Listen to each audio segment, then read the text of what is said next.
This old house, my home for 50 years, held every memory of my life with Arthur. Its sturdy walls absorbed laughter and quiet evenings. It held the echoes of our children growing up. Every creak of the floorboards, every sunbeam through the arched windows, spoke of our shared history. Then Arthur passed, leaving an emptiness that echoed through every room. Before Arthur's scent faded from his armchair, my children, Eleanor and David, arrived. Their grief seemed overshadowed by expectation. Material thoughts filled the air.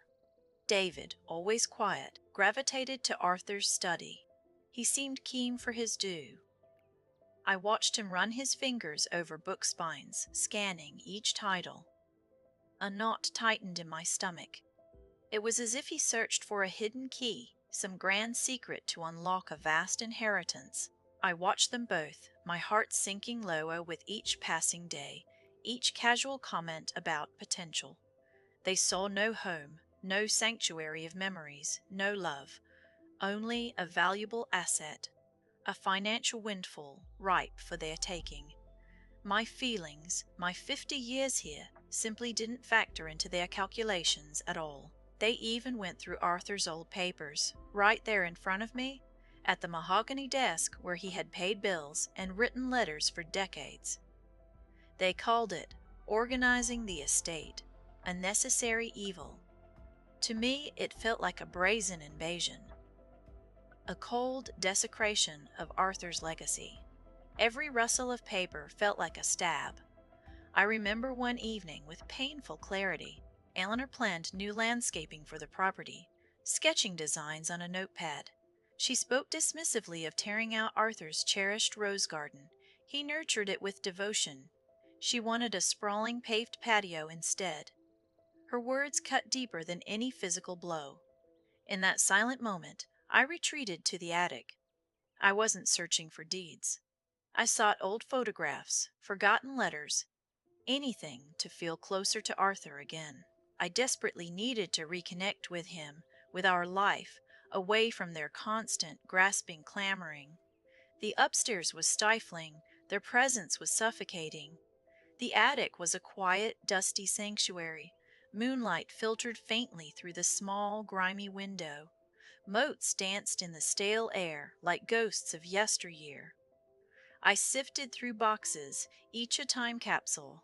Deep in an old cedar chest, beneath moth-eaten blankets, my hand brushed something small and hard.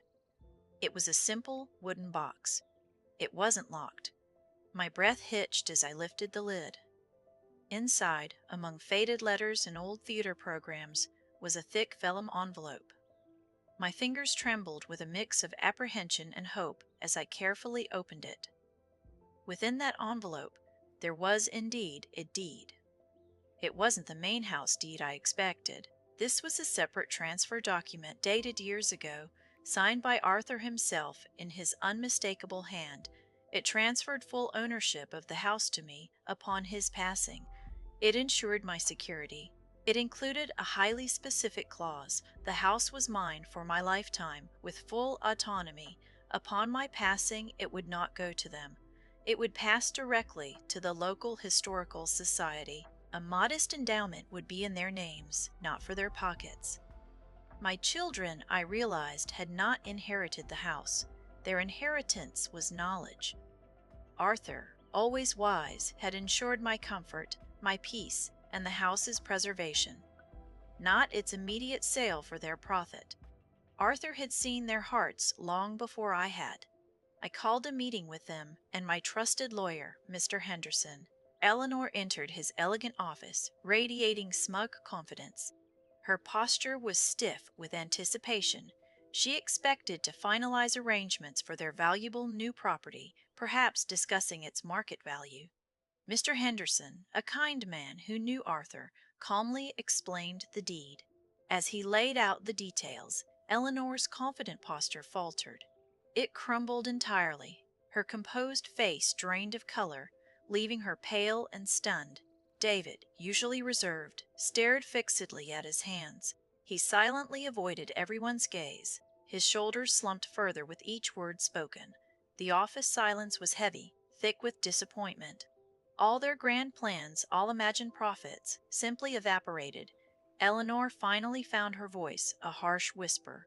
He gave it away? To a historical society? How could he do this to us? She could not comprehend it. She saw only her own expected gain.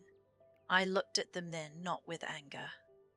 A profound, quiet sadness settled in my bones.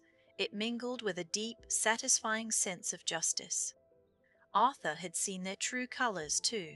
He protected what we built, and he protected me. The house was irrevocably safe, its future secured for generations. My home, filled with memories, would stand forever, a beacon of history. Just as Arthur wished, my children learned that naked entitlement brings no reward, only a hollow echo. Now, years later, I often sit on my porch. Arthur's vibrant roses bloom year after year, just as he planted them. Warm lamplight touches my face, a reminder of his foresight. This house holds its history, and I finally hold my peace. My children rarely visit after that day. When they do, conversations are strained. Their true inheritance was the bitter taste of unbridled greed, of profoundly failed expectations. They lost a home, but found only shame. After they claimed my historic home, but a secret deed revealed their inheritance was only shame. What would you do first in that situation? Subscribe for more. Thanks for watching. Drop a like if you liked it. Comment with your ideas for the next video.